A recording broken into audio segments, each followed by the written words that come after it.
Ivadika lafim-baovao hafa tanteraka kosa sary isika eo amin'ny tontolon'ny literatiora moa araka ny efa nentina tamintsika ho maty ato anatin'ny fampahalalam-baovao misaona ny tontolon'ny literatiora satria niodimandry teo amin'ny fahafito amby enimpolo taonany i Solofo José araka ny fandaharam-potoana raha moa dia amin'ny alahady izao no atao veloma farany eny amin'ny ekaram-batony lita mialohan'ny ametrahana azy eny amin'ny fasan-drazany Andrambato Itaosy izy Ndravaka Andriamanala mitondra ny andinindiny misy kokoa mahakasika an'izay amintsika naka ny sary Mahamira Samuel. Nodimandry teo amin'ny fafito amby enimpolo taona ny omaly 13 febroary 2024 i Rakoto Solofo Joseph fantatra amin'ny solona anarana Solofo José, mpanoratra tononkalo, sombo tantara mionjam-peo, lahatsoratra famakafakana ary mpilalao seho an-tsehatra no nahafantarany maro azy. Efa nandeha nantety firenena maro ny fitiavany io seho an-tsehatra io. Azy io le tantara-tsehatra io zany tena nofany sy tena niainany satria tamin'izy mbola mpianatra teny Ankatso dia efa filohan'ny ataony izy ary efa tany RDA, efa tany Côte d'Ivoire niaraka tamin'ny Victor Solo, efa tany Frantsa koa niaraka tamin'ny Gérard Philippe, fa izy tsy misehoseho amin'izany, ary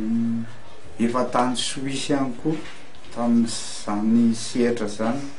dia taty amin'ny soratra moa tamin'ny Frantsa tany Toro nanao famelabelan-kevitra, izy fahiny izay nanasa azy tany. Ankoatra ny mampanakato azy dia raim-pianakaviana feno tokoa raha i Solofo José, misy ireo toetra nampiavaka azy fony fahavelony.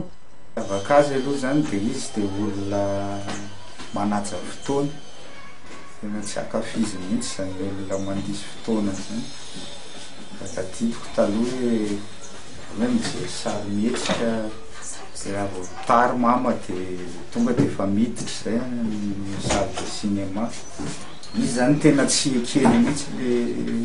tsy zakany le olona mandisy fotoana, dia mitoetra mampiavaka azy koa izy tsy mifoka sigara zany mihitsy hatramin'izay miainana, dia tsy tia fa resaka hoe boîte de nuit zany tsy mitsaha zany. Zay zany hitako hoe toetra zany sary izy koa tsy olona tia sehoseho. Marina teo zany dia nampalaza azy fa tsy mitovy amin'ny mpanakanto sasany izay tena hoe tia sehoseho na mitady toerana hoe andeha atao ministra ny kolontsaina na andeha atao izy zany tsy tao anatiny mihitsy zay. Nananara ny zanany mafy ny tokony anaovana ny marina sy anajana ny lalàna mahitsy fony fahavelony.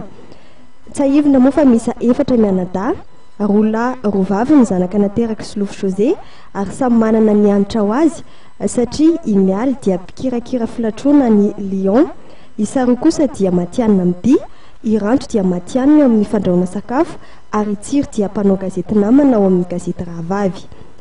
Amin'ny alahady izao moa no atao veloma farany ao amin'ny ekaram-batony lita i Solofo José ary aorian'izay no anaterana azy any amin'ny fasan-drazany any Andrambato Itaosy.